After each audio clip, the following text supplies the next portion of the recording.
Tasmania sells itself as Australia's wilderness escape. Cradle Mountain reflected in still water, the Mona Museum built into a cliff, fresh oysters on the east coast, a ferry gliding across the Derwent at sunset. Tourists arrive expecting hiking trails and cool climate wineries. What most of them do not expect is just how much of this island's history is built on isolation used as a weapon, on punishment systems designed to break the mind rather than the body, and on a colonial history so violent it very nearly erased an entire people from existence. Tasmania was, for much of the 19th century, the place the British Empire sent convicts it considered beyond redemption, and the island's geography, cold, remote, surrounded by dangerous water, made it almost perfectly suited to the job. In this video, we are counting down 13 things about Tasmania that will disturb you. Stay until the end, because the final one is a species we drove extinct so recently that there is still black and white film footage of the very last one alive. So settle in, and let's begin. Port Arthur is Tasmania's most visited historic site, its sandstone ruins and manicured lawns drawing tourists who often expect little more than a pleasant heritage walk beside the water. What they are actually visiting is one of the most psychologically sophisticated prisons of the 19th century. Established in 1830, Port Arthur became the centerpiece of the separate prison system, a design imported from British penal reform theory that replaced physical flogging with total sensory deprivation. Prisoners in the model prison wing were hooded whenever they left their cells, forbidden from speaking to guards or each other, and forced to attend chapel in individual stalls that prevented them from seeing any other inmate, an isolation so complete that many prisoners were driven into severe mental illness within months. Authorities at the time considered this an improvement over physical punishment, a more humane method of reform. In practice, it produced an asylum's worth of broken men, and a separate insane asylum was eventually built on site specifically to house prisoners the separate system had driven mad. Today, visitors walk through the same stone corridors on guided tours, rarely told that silence itself was once used here as a deliberate, calculated form of torture. A short walk from the main Port Arthur settlement sits Point Pure, the site of the British Empire's first prison built specifically for juvenile male convicts, some as young as 9 years old. Established in 1834, Point Pure was designed to separate boy convicts from hardened adult criminals, a genuinely reformist idea for its era, but the reality inside was still built around strict discipline, corporal punishment, and forced labor in the prison's brickworks, shoemaking shops, and construction gangs. Boys sent here had often been convicted of minor theft back in Britain, sentenced to transportation for stealing food or clothing, and many arrived in the colony without family, without support, and without any realistic path back to a normal life. Records from the site describe punishments including solitary confinement and flogging administered to children as a matter of routine institutional policy, justified at the time as necessary discipline rather than cruelty. The prison operated for 17 years before closing in 1849, and today almost nothing remains standing at the site beyond scattered foundations, a quiet, grassy clearing that gives no visual indication it once held hundreds of frightened children serving out sentences for crimes committed out of desperation rather than malice.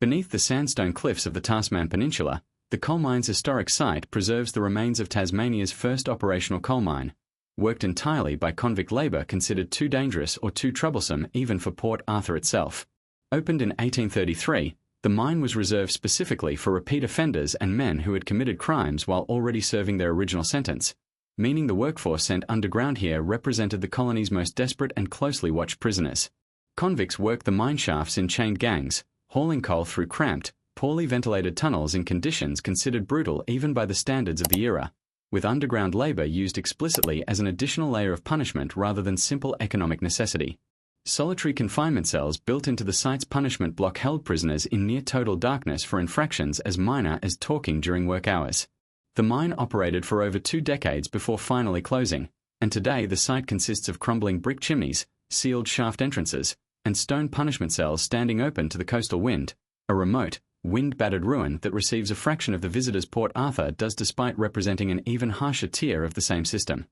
At Eaglehawk Neck, a narrow strip of land barely 30 metres wide connects the Tasman Peninsula to the rest of Tasmania, and colonial authorities recognised immediately that this natural choke point could be turned into an almost inescapable barrier. Beginning in the 1830s, guards stationed a line of large, aggressive dogs chained at intervals across the narrow strip, spaced closely enough that any convict attempting to flee Port Arthur by land would have to pass within reach of at least one animal regardless of the route taken. Additional dogs were reportedly staked on small platforms just offshore in the shallow water to prevent escape by wading around the checkpoint. and colonial accounts describe oil lamps kept burning along the line at night specifically so guards could watch for movement in the dark. The dog line became so notorious among convicts that it developed its own grim reputation, considered by many prisoners a more certain death sentence than the guards themselves. Escape attempts along this route were rare and rarely successful, and the psychological effect of a barrier built from chained, half-starved animals proved as effective as any wall the colony could have constructed.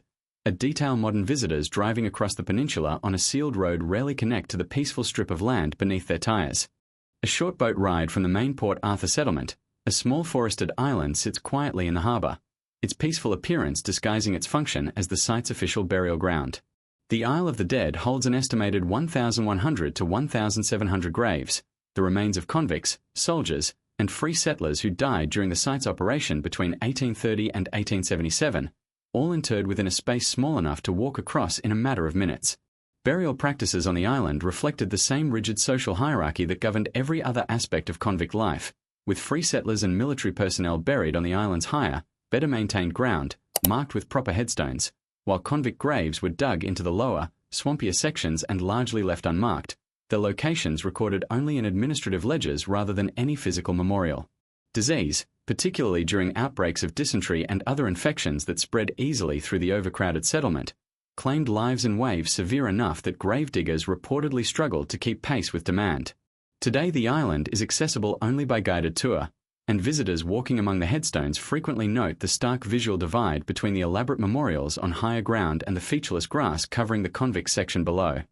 On the outskirts of Hobart, the Cascades Female Factory preserves the remains of the primary institution used to process and punish female convicts transported to Tasmania, a system that received considerably less historical attention than the male prisons despite housing thousands of women and their children over its operational decades. Established in 1828, the factory processed newly arrived female convicts, assigned pregnant women to give birth on site, and punished women who committed further offences while under sentence, all within damp, overcrowded stone buildings built into a valley prone to flooding and bitter cold. Infant mortality rates at the attached nursery were catastrophic by any standard, with historical records indicating a significant proportion of children born or housed at the factory did not survive infancy, victims of malnutrition, disease, and conditions authorities at the time did little to improve despite repeated official complaints. Women who broke prison rules faced solitary confinement in punishment cells so cramped that standing upright and lying down flat were both barely possible, and the site's washing yards became notorious for exploitative labour conditions that persisted for decades. Today the site is a quiet heritage precinct, and a modern memorial garden acknowledges the thousands of women who passed through its walls, many of whom left no other historical trace of their existence. On the remote west coast of Tasmania, Macquarie Harbour's narrow, treacherous entrance earned the nickname Hell's Gates from the sailors and convicts who had to navigate it, a single dangerous channel connecting the wild Southern Ocean to the penal settlement established on Sarah Island in 1822. Considered the harshest and most feared penal station in the entire Australian colonial system, Sarah Island was reserved for the most difficult convicts, repeat escapees, and serious offenders sent here specifically because the settlement's extreme isolation, hundreds of kilometres from any other colonial outpost through dense, hostile rainforest, made successful escape almost unthinkable. Convicts were forced to fell and haul Huan pine timber under brutal conditions, working in freezing water and dense forest while enduring some of the highest rates of flogging recorded anywhere in the Australian penal system. The settlement's reputation was so severe that men reportedly committed further crimes deliberately, preferring almost certain execution back in Hobart to continued imprisonment at Sarah Island. Today the island is a quiet heritage site accessible by tourist boat, its ruined workshops and solitary confinement cells surrounded by the same wild, dark water that once made escape from this place seem more dangerous than staying. Among the convicts who did attempt to escape Sarah Island, one case became so notorious that it remains one of the most disturbing stories in Australian colonial history. In 1822, Alexander Pierce escaped into the surrounding wilderness alongside 7 other convicts, all of them poorly equipped and utterly unprepared for the dense, foodless rainforests separating the settlement from any form of civilization. As supplies ran out within days, the group began killing and eating each other one by one, a horror that continued until only Pierce remained alive, having survived the ordeal by consuming his fellow escapees over the following weeks as he wandered the wilderness. Pierce was eventually recaptured, and his confession was initially dismissed by authorities as an implausible story invented to cover for his companions, until he escaped a second time in 1823 with a single companion and was found alone once again, this time with physical evidence confirming his account beyond doubt. He was executed in Hobart in 1824, and his skull was later removed and studied internationally as an object of scientific curiosity regarding criminality, a grim postscript to a story already considered one of the darkest survival accounts in the country's history. At Risdon Cove on the eastern shore of the Derwent River, a quiet grassy reserve marks the site of the first significant act of violence in what would become a decades-long campaign against Tasmania's Aboriginal population. In May 1804, a group of Palawa people approaching a hunting ground near the newly established British settlement were fired upon by colonial soldiers and settlers, killing an uncertain number, with historical estimates ranging from a handful to several dozen depending on the source, in what colonial records initially described defensively as a response to perceived aggression. Modern historical analysis has increasingly identified the Risdon Cove killings as the opening incident of what became known as the Black War, a sustained period of violence, dispossession, and disease that decimated Tasmania's Aboriginal population within a single generation of British settlement. The site today is managed jointly with Tasmanian Aboriginal community organisations and includes interpretive material addressing this history directly, a relatively recent development after more than a century during which the significance of the site went largely unacknowledged in official colonial narratives taught to Tasmanian schoolchildren. By the late 1820s, escalating violence between British settlers and Tasmania's Aboriginal population led colonial authorities to attempt one of the most extraordinary and ultimately futile military operations in Australian history. In 1830, Governor George Arthur organised the Black Line, a coordinated effort involving thousands of soldiers, convicts, and settlers forming a human chain that attempted to sweep across a significant portion of settled Tasmania, intending to drive the island's remaining Aboriginal population into the Tasman Peninsula for forced relocation. The operation captured only a handful of people despite its massive scale and cost, but it marked a turning point after which the colonial government pursued a policy of relocating surviving Aboriginal Tasmanians to Wyberlena, a settlement on Flinders Island established under the premise of protection. Conditions at Wyberlena proved catastrophic, with disease, poor nutrition, and profound cultural dislocation killing the majority of those relocated within a matter of years, reducing a population that had numbered in the thousands before British settlement to a small fraction of survivors by the 1840s. The settlement is now recognised as a site of profound historical significance, and its story remains central to understanding how close British colonisation came to complete cultural and physical erasure of Tasmania's Aboriginal population.